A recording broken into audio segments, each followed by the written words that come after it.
What up, Long Beach? Welcome back to GazetteSports.com. It's Tyler. And Mike, and this More League Baseball video is brought to you by Naples Rib Company.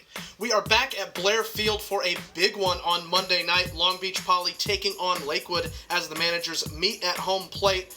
Toby Hess and his Jackrabbits got a big win over Wilson in the More League opener. Peter Fierros big in that with the game-winning hit. And Poly rocking the throwback unis donated by James McDonald as CC always the guy on the mound for Poly. Spud O'Neill and his Lakewood Lancers aren't really accustomed to being chasing someone else's More League title, though, and J.P. Crawford and these Lancers would like to leave their mark on the More League and get that trophy back where it belongs. Andrew Mendoza on the bump for the Lancers, and he had some trouble early. Frankie Rios with the lead-off single, one shortstop headed to USC, singles by another shortstop headed to USC, Mike.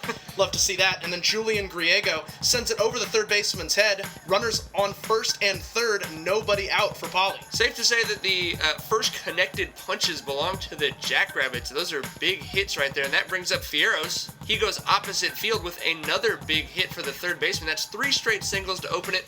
1-0 Poly Jackrabbits. That's how you write up that script. You want to get to them early, get that lead. Again, it's Fierros driving in Rios. Jackrabbits up early. Then CC tries this sack bunt. Nice play by Mendoza, cutting down the lead runner, but still a threat. First and second, just one out. After a walk to Sterling Larson, the base is now chucked with one out, and Mendoza really has to bear down and gets Meckelborg to foul out right here to first. Well, keep in mind, this is the first start Mendoza has ever made at Blair Field, and sometimes those big lights you just saw can kind of blind kids, but he gets Castaneda to fly out, and that ends the threat for the Lancers. So a big run for Poly, but Lakewood feeling decent about only allowing the one. CC, on the other hand, was in typical form, pitching with the lead, which he doesn't often get to do. He struck out the side in the second inning, and Mike, was that one run enough? Is that all the senior needs? Well, there were plenty of jokes going on in the stands about, well, it's 1-0, they already won, but the Lancers got it going in the third inning. Kyler Kolb gets things started right here with a single.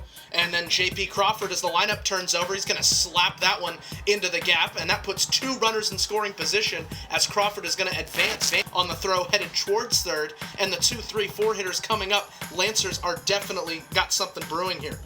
Austin Colvin does his job. That's what Spud O'Neill's Lancers do. He grounds to the right side and scores Kolb to tie things up at 1. Crawford still in prime position to score with Pasillas up at the dish. Just got to put it in a good spot, but CC induces the grounder to Rios, who looks the runner back, throws it over to Meckelborg at first, 2 down in the inning. Crawford still stranded over there at third base. And a heady play from Rios right there.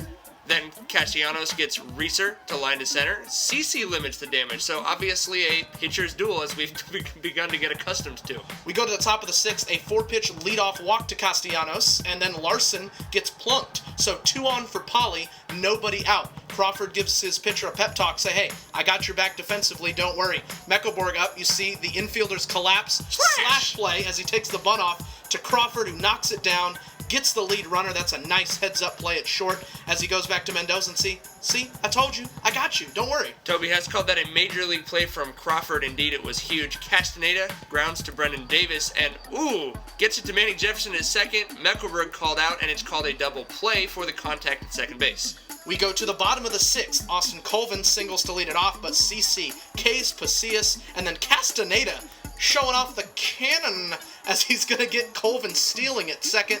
Big throw right there from the catcher, so that rally is squandered. Rabbits with a runner on in the 7th. Could this be when things finally get going again? Rios singles literally off Mendoza, and that puts 2 on with just 1 out. So Poly again trying to get something going, but Mendoza buckles down. He fans Griego here, and then Fierros flies out to Colvin, who's going to swoop in to get this one. Jackrabbits left 9 on base in this game, had a lot of great opportunities. Mendoza, 7 innings pitched, 6 hits, 1 earned run, and 6 strikeouts. CC also going to get through the bottom of the 7th, and we are going to extras, which will end CC's night. 7 innings pitched, 5 hits, 1 earned run, and 7 strikeouts. We go to the bullpen. Javier Alvarez comes in for Lakewood, a pretty good arm to turn to. In the top of the 8th, he's going to plunk Larson, so the Jackrabbits again getting a runner on base, but Kolb from behind the dish throws it down to second. He gone, and that rally is going to get ended. So now Poly has to go to their bullpen. In comes Julian Griego. And a swinging bunt from J.P. Crawford, I mean, just no chance. Even if he fields that cleanly, I don't think he's really got a shot at a play at first with Crawford's speed. And that's going to bring up Austin Colvin. So with a full count, He's going to jam this one down the third base line. That's just fair. Crawford was going on the pitch, so that's going to be trouble. Here he comes, one of the fastest players in America, brings home the winning run, and Lakewood gets the win in extra innings. Colvin and Crawford, yeah, what do you say? The turn-up is real for the Lakewood Lancers. Colvin 2 for 2 with both runs batted in as the Lancers take the 2-1 8-inning victory in another thrilling night at Blair Field. You said it, Mike. Thrilling once again, and this is so reminiscent of what we had last year. Lakewood at the top of the league, obviously. Still got a couple games with Wilson, games with Milliken, another game with Poly. Just so much to look forward to this Moore League season. These games at Blair have yet to disappoint. This highlight brought to you in part by McCarty's Jewelry, here for you since 1932. And you said it, Tyler, we have just started the ball rolling on what is sure to be a thrilling Moore League baseball season. If you want full coverage of the entire year, you stay right here at GazetteSports.com.